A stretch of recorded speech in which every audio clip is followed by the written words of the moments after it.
नमस्कार, मैं सत्येंद्र कुमार और आज बात करेंगे हम बिहार में चल रहे उथल-पुथल जिसमें इंडिया गठबंधन और एनडीए गठबंधन के बीच सीटों का मामला फंसा हुआ है। लेकिन कल बिहार में एनडीए गठबंधन ने अपने सीटों का मामला सुलझा लिया है, जिसमें जेडीयू 101 सीटों पर चुनाव लड़ेगी, बीजेपी भी 101 सीटों पर चुनाव लड़ेगी, जबकि आरएलएसपी उपेंद्र कुशवाहा की पार्टी 6 सीटों पर चुनाव लड़ेगी और जीतन राम मांझी की पार्टी हम भी 6 सीटों पर चुनाव लड़ेगी। वहीं चिराग पासवान, जिनकी पार्टी का नाम एलजेपीआर है, वो 29 सीटों पर बिहार में चुनाव लड़ेगी। हालांकि अभी इंडिया गठबंधन के सीटों का फैसला सार्वजनिक रूप से नहीं आया है, क्योंकि तेजस्वी यादव अभी दिल्ली पहुँचे। दिल्ली के राउस एवेन्यू कोर्ट में लैंड फॉर जॉब, ज़मीन के बदले नौकरी का जो मामला है, उसी पर आज यानी कि 13 अक्टूबर 2025 को फ्रेमिंग ऑफ चार्ज के पॉइंट पर सुनवाई होने वाली है, जिसे हिंदी में आरोप गठन कहते हैं। तो उसी के लिए वो दिल्ली पहुँचे। तो आज हम बात करेंगे कि ये लैंड फॉर जॉब मामला क्या है और ये कब दर्ज हुआ और इसमें तेजस्वी यादव की भूमिका क्या है, लालू प्रसाद यादव की भूमिका क्या है और जो मौजूदा सत्ता में जिन पार्टियों की सरकार है उनकी भूमिका क्या है। तो आपको बता दें कि सबसे पहली बार लैंड फॉर जॉब मामले में जो एफआईआर दर्ज हुई थी वो 17 जुलाई 2017 को हुई थी। उस समय जो बिहार की राजनीति थी उसमें नीतीश कुमार महागठबंधन के साथ थे। 2015 में नीतीश कुमार की पार्टी जेडीयू, लालू प्रसाद यादव की पार्टी आरजेडी और कांग्रेस और वाम दल मिलकर चुनाव लड़े थे 2015 के विधानसभा में। उस समय 80 सीटें आरजेडी को मिली थी, 71 सीटें जदयू को मिली थी, 27 कांग्रेस को मिली थी। कुल मिला के 243 के विधानसभा में 178 सीटें महागठबंधन को मिले थे। दूसरी तरफ बीजेपी चुनाव लड़ रही थी। बीजेपी के साथ गठबंधन में चिराग पासवान थे, उपेंद्र कुशवाहा की आरएलएसपी थी और जीतन राम मांझी की हम थी। तो कुल मिलाकर बीजेपी को सिर्फ 53 सीटें मिले थे, जबकि एलजेपी को 2 सीटें, हमको 1 सीटें और आरएलएसपी को 2 सीटें, यानी कुल मिलाकर बीजेपी गठबंधन को 2015 के चुनाव में सिर्फ 58 सीटें मिले थे। और इस तरह 2015 में 18 महीने के लिए बीजेपी की सरकार सत्ता से बाहर हो गई, विपक्ष में हो गई। उस समय तमाम तरह के आरोप लगाए गए और उसी समय पहली बार 2015 में जब महागठबंधन की सरकार बन गई, उसके बाद 2017 में करीब 18 महीने सरकार चलने के बाद 17 जुलाई 2017 को लैंड फॉर जॉब मामले में पहली बार एफआईआर दर्ज होता है और ठीक 17 जुलाई को एफआईआर दर्ज होता है और 26 जुलाई 2017 को गठबंधन टूट जाता है और नीतीश कुमार पाला बदलकर बीजेपी में चले जाते हैं। तो इससे आप समझ सकते हैं कि ये जो लैंड फॉर जॉब मामला है, ये सिर्फ और सिर्फ पॉलिटिकल एक मामला है जिसे बीजेपी नीतीश कुमार को अपने पाले में लाने के लिए और गठबंधन के सरकार तोड़ने के लिए इसका पहली बार इस्तेमाल की थी। आगे इसमें यह भी आपको बता दें कि ये जो लैंड फॉर जॉब मामला जो है, इसमें लालू परिवार के साथ ये अन्य और लोगों के खिलाफ एफआईआर दर्ज किए गए हैं, जिसमें कुल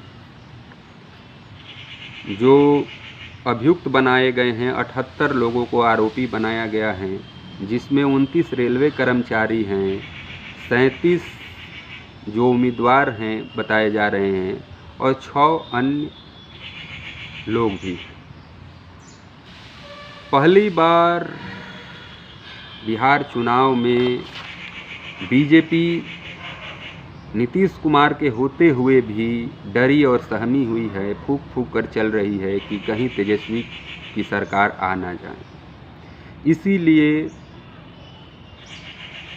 आज जो राउस एवेन्यू कोर्ट सीबीआई की विशेष अदालत में चार्ज के पॉइंट पर सुनवाई होनी है और इसी के लिए तेजस्वी यादव की माताजी राबड़ी देवी और पिता लालू प्रसाद यादव, बहन निशा भारती और हेमा यादव भी वहां पर कोर्ट में उपस्थित रहेंगी। जो आरोप लगाए गए हैं कि 2004 से 9 के अवधि में जब लालू प्रसाद रेल मंत्री थे तो कुछ उम्मीदवार को वो नौकरी दिए थे और उसके बदले लालू प्रसाद यादव के करीबियों को ज़मीन दी गई थी। यही मामला है और इसके लिए सीबीआई ने भारतीय दंड संहिता और भ्रष्टाचार निवारण अधिनियम की धाराओं में मामला दर्ज किया है, जैसे धोखाधड़ी, आपराधिक षड्यंत्र, रिश्वतखोरी, भ्रष्टाचार के अंतर्गत इन पर ये मुकदमे दर्ज किए गए हैं। जहां तक तेजस्वी यादव का पक्ष है, उनका कहना है कि लालू परिवार पर राजनीतिक साजिश के तहत ये एफआईआर दर्ज कराए गए हैं, इसका कोई ठोस सबूत नहीं है। उनका कहना है कि जिन नौकरियों की बात की जा रही हैं वो पूरी तरह से वैधानिक थी और क्या कोई मंत्री किसी को नौकरी दे सकता है, ये सवाल आपसे है। आप भी जानते हैं कि कोई भी जब नौकरी की वैकेंसी आती है तो उसका विज्ञापन निकलता है और उसमें लोगों की भर्ती की जाती है, उसमें मंत्री कैसे हो सकता है। दूसरी बात, तेजस्वी प्रसाद की उम्र वो घड़ी उस समय नाबालिग था और उनको भी इस मामले में एक पॉलिटिकल वेंडेटा के तहत फंसाया गया है। यानी आज 13 अक्टूबर 2025 को दिल्ली की सीबीआई कोर्ट में सुनवाई और आदेश अपेक्षित हैं। मामला चार्ज तय होने के चरण में है। यह मामला दिल्ली के रॉस एवेन्यू कोर्ट स्थित सीबीआई की विशेष अदालत में चल रहा है। अदालत ने आरोप तय करने, फ्रेमिंग ऑफ चार्ज पर सुनवाई पूरी कर ली है और आदेश 13 अक्टूबर को यानी आज सुनाया जाएगा। 2020 की चुनाव याद कीजिए, जब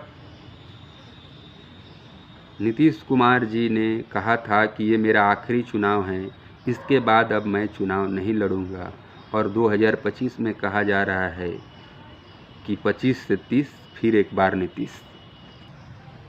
2014 में नरेंद्र मोदी केंद्र में प्रधानमंत्री बने, उसके बावजूद भी 2015 में पूरा जोर शोर लगा दिए, लेकिन बिहार में बीजेपी की सरकार नहीं बन पाई और उधर महागठबंधन उस समय 178 सीटें ला दिया। तब मोदी जी को भी एहसास हो गया कि नीतीश कुमार कितने हमारे लिए ज़रूरी हैं, और इस बार नीतीश कुमार को ठिकाने लगाने के लिए, जैसे 2020 के चुनाव में नीतीश के खिलाफ जो चिराग पासवान ने उम्मीदवार उतारे थे, जिससे जदयू की 43 सीटें आ गई थी, और इस बार देखना है कि जदयू को कितने सीटों पर निपटाया जा रहा है। उधर आरजेडी को इस चुनाव में कैसे तेजस्वी को तंग किया जाए कि आरजेडी जो बढ़त बनाई हुई है उसे डैमेज किया जाए। इसीलिए लैंड फॉर जॉब मामला का ये पॉलिटिकल वेंडेटा वाला केस फिर से दोबारा इसको 18 मई 2022 को एफआईआर दर्ज किया जाता है और इसमें जो है कि अब चार्ज के बाद आगे केस साक्ष्य के लिए चलेगा और उसके बाद बहस होगा और उसके बाद जो जजमेंट होगा वो देखा जाएगा। लेकिन अभी तेजस्वी प्रसाद को कैसे इन सब में उलझाया जाए ताकि तेजस्वी यादव बिहार पर फोकस नहीं कर पाए। एक जानकारी आपको और बता दें कि 2004 से 2009 की जिस बात को आपको जानना चाहिए वो बात ये है कि आज़ादी से अब तक भारतीय रेलवे हमेशा घाटा में ही गया है। घाटा का ये आलम है कि मोदी सरकार आते ही एक आम बजट होता था और एक रेलवे का अलग बजट होता था, जिसे दोनों बजट को मिलाकर रेलवे की बजट को समाप्त कर दिया गया मोदी सरकार के शासनकाल में और इसे भी आम बजट में शामिल कर दिया गया।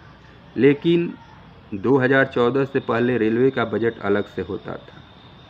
2004 से 2009 के बीच लालू प्रसाद यादव भारतीय रेल में रेल मंत्री थे और 5 साल के कार्यकाल में 90,000 करोड़ से अधिक मुनाफा भारतीय रेल को दिए थे।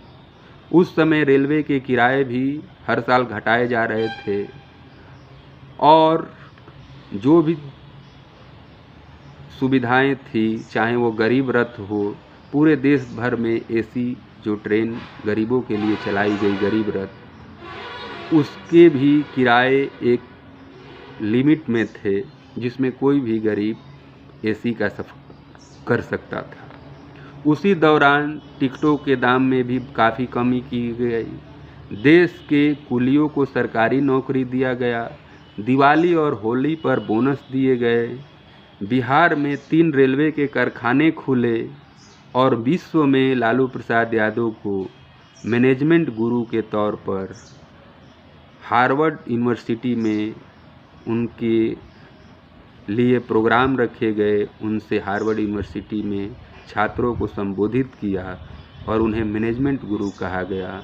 वैसे व्यक्ति को आज पॉलिटिकल वेंडेटा के तहत तमाम तरह के मुकदमे, चाहे वो चारा घोटाले के मामले हो, उसमें भी आपने देखा होगा कि लालू यादव ने ही जांच का आदेश दिया था और उन्हीं को फंसा दिया गया है। IRCTC के मामले हैं, उन पर जो है आय से अधिक संपत्ति का मामला चला, उसमें भी वो बाइज्जत बरी हुए। उनके 7 लड़कियों, 2 लड़के, जितने रिश्तेदार हैं, सब पर केस मुकदमे किए गए हैं।